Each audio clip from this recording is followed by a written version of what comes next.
Magandang hapon po. Tila umuugong na naman ang pagpapalit ng liderato sa Senado.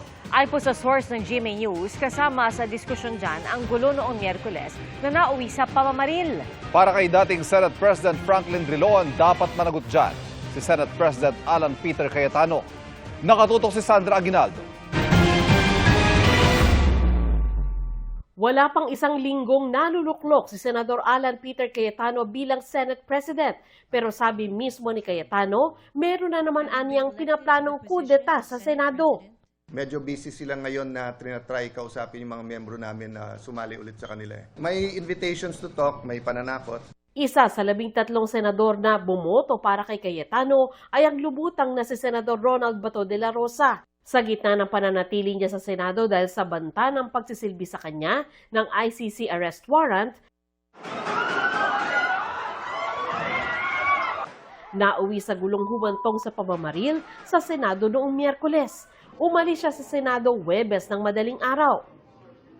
Ayon sa sources ng GMA News sa Senado, kabilang niya sa mga isyu laban kay Cayetano sa gitna ng pinag-uusapan anilang pagpapalit ng liderato sa Senado. Lumutang din ang pangangailangan anila ng Senate President na abogado para mamuno sa impeachment trial at isang Senate President na katanggap-tanggap sa mas maraming senador. Sa nangyari ngayon sa Senado, ayon kay dating Senate President Franklin Drilon, mahirap makatiyak na mananatili sa pwesto si Cayetano. Majority is so fragile.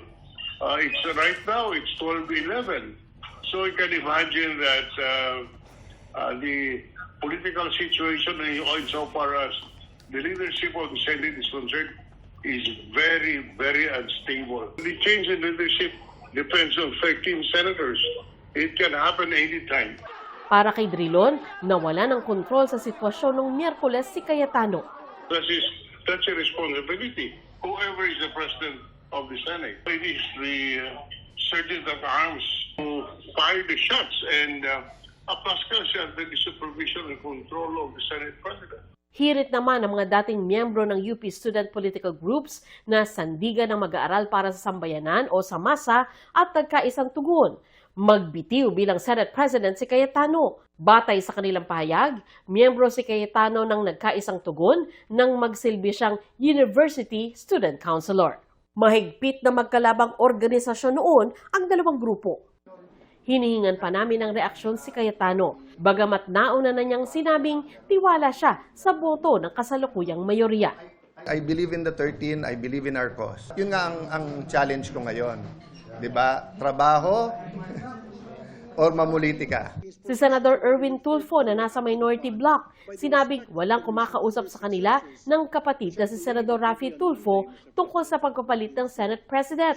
Pero sana raw, bigyan ng tsansa si Cayetano sa kanyang pwesto.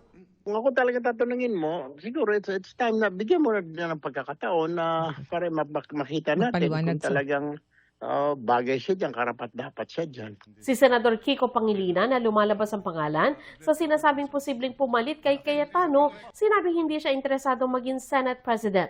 Tutulong na lang daw siya at mas importante anya sa kanya ang food security kesa Senate presidency. Sandra Aguinaldo, Nakatutok, 24 Oras. Nang maglahong parang bula si Senador Ronald Bato de la Rosa matapos ang 3 araw na pananatili sa Senado, nakabinbin sa Korte Suprema ang 2 petisyon niya para harangin ang warrant of arrest ng International Criminal Court. Noong Miyerkules, walang inilabas na TRO ang SC pero pinasasagot nito ang gobyerno.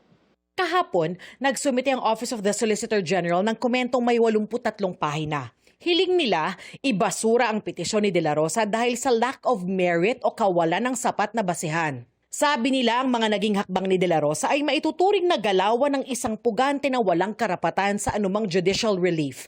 Maihahalin tulad daw ang posisyon ni De La Rosa sa isang taong humihingi ng proteksyon sa ilalim ng batas pero umiiwas namang sumunod dito. Wala pang tugon ang kampo ni De La Rosa. Nauna namang sinabi ng abogado niyang si Attorney Jimmy Bondoc na tatalima sila sa mga legal na kautusan alinsunod sa standard procedure. Hanggang ngayon, wala pa raw silang nakukuhang kopya ng anumang warrant sa kabila ng paulit-ulit nilang request. Wala pang impormasyon tungkol sa kinaroroonan ni De La Rosa pero sinabi ni Justice Secretary Frederick Vida noong Biyernes na may leads na sila kung nasaan ang senador. Hindi sinabi ni Vida kung saan ang leads nila. Pinunayan ni Senator Ping Lacson. Sabi niya, basic sa pagpapatupad ng batas ang hindi pagsasapubliko sa mga leads sa paghahanap dahil nakokompromiso ang element of surprise. Hinihingan pa namin ang reaksyon ng Justice Department. Gumugulong na ang investigasyon ng DOJ, DILG at Office of the Ombudsman sa nangyaring putukan sa Senado noong Miyerkules. Naniniwala si Senator Erwin Tulfo na dapat makipagtulungan ng Senado sa mga investigasyon. Marami kaming katanungan kami sa minority. We have a lot of questions na needs answer. Siguro si Senator Cayetano lang makakasagot sa Monday. Kailangan siguro ipaliwanag and the people are waiting. Ano ba talaga? Was it staged? Was the Senate under attack? Darlene Kai, Nakatutok, 24 Oras.